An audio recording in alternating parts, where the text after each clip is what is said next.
I'm on purpose not showing a diagram where ESA is responsible for the data, because we have used an American military satellite mainly for deriving the freshwater net flux out of the ocean or into the ocean from a time series of January 1988 to December 2005. And we cannot measure it directly. And we are in a situation where remote sensing has become better in many cases than in situ observations.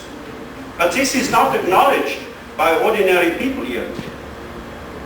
How can you measure freshwater net flux over the ocean from in situ instruments? There is no chance to measure precipitation on board a ship, but we can do it from space. Earth observation from space contributes to the detection and exploitation of windows of predictability.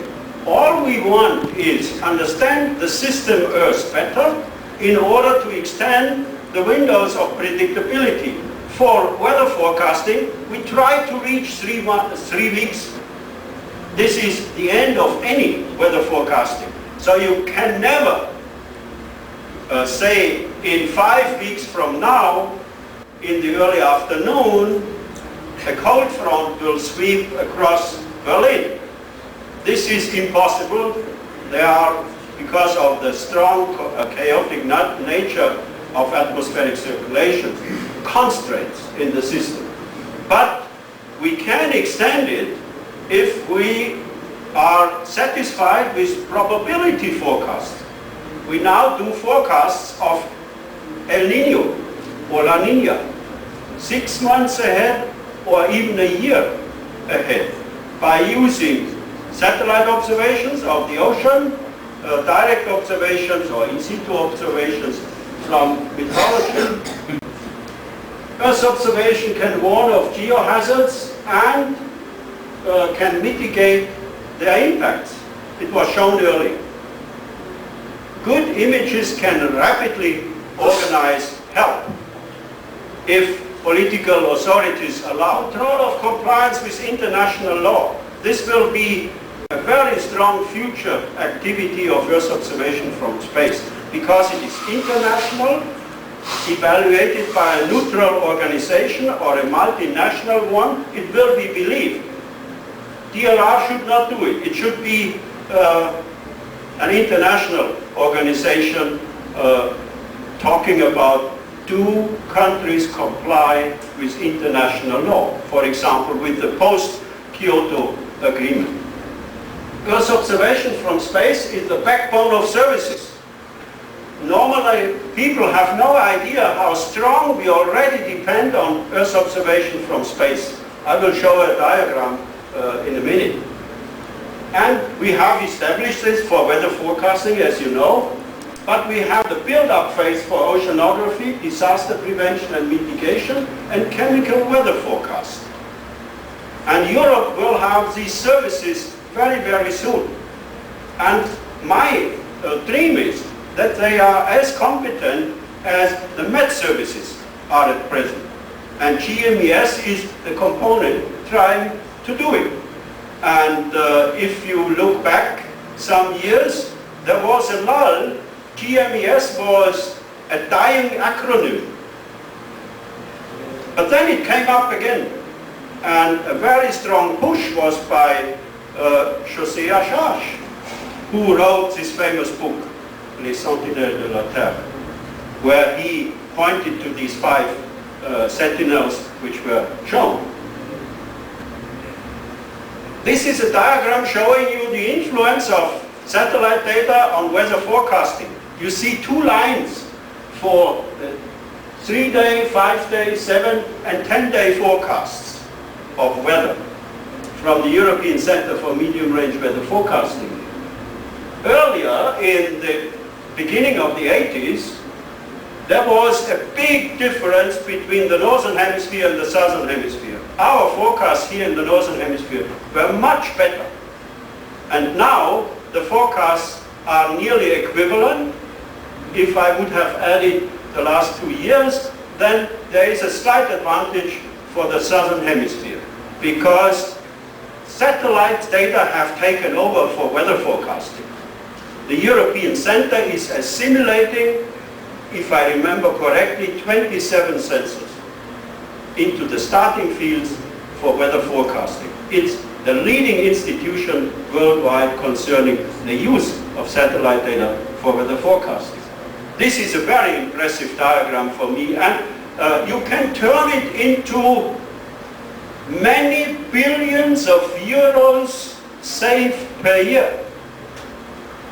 Because even a single decision made on a day with threats of heavy rain showers, if 500,000 people believe in the better weather forecast and don't take sandals but real shoes, 500 million is saved.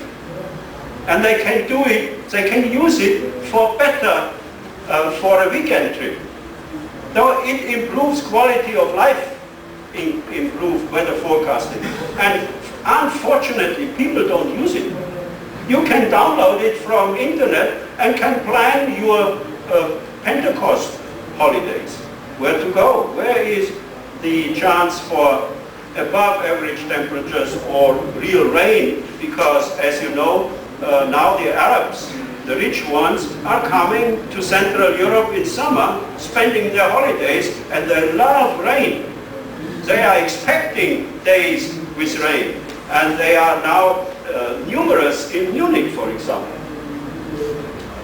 Trend analysis with satellites. This is the essence of satellite data in the realm of sustainable development. We need to know what has been changed.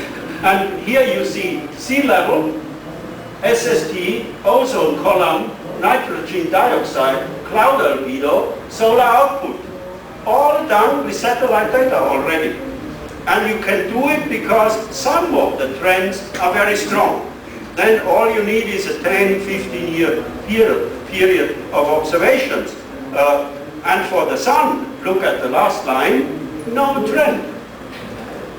We measure since '78 with several satellites, to which also ESA has contributed, the output of the sun. All we have found is a per mil amplitude in the 11-year cycle and no significant trend at all. I show a slightly different diagram compared to the one Volker Liebig has shown on sea level trends. Why is it different? Here, the annual cycle has not been removed. And since we have a difference in the amount of land versus sea in the two different hemispheres, we have a yearly cycle in mean global sea level. In the northern hemisphere, the warming is a bit stronger during summer and the amplitude of sea level is higher. It is a bump of 2.8 centimeters, which is running from the northern hemisphere to the southern hemisphere and back in 1 year. It is extension of seawater by warming. So we are now in a situation that we, for each of the basins, could tell you every 10 days what the height of the sea level is. This is the sun.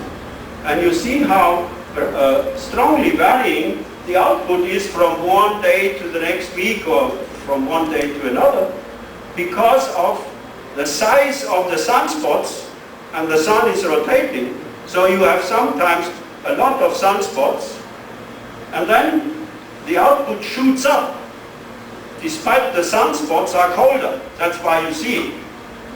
But around any major sunspot, the area more brilliant is larger than the area of the sunspot. So you have more emission when you have many sunspots on the sun. And this 11 or 10 to 11 year cycle shows ideally this up and down, on average it is 1 per mil.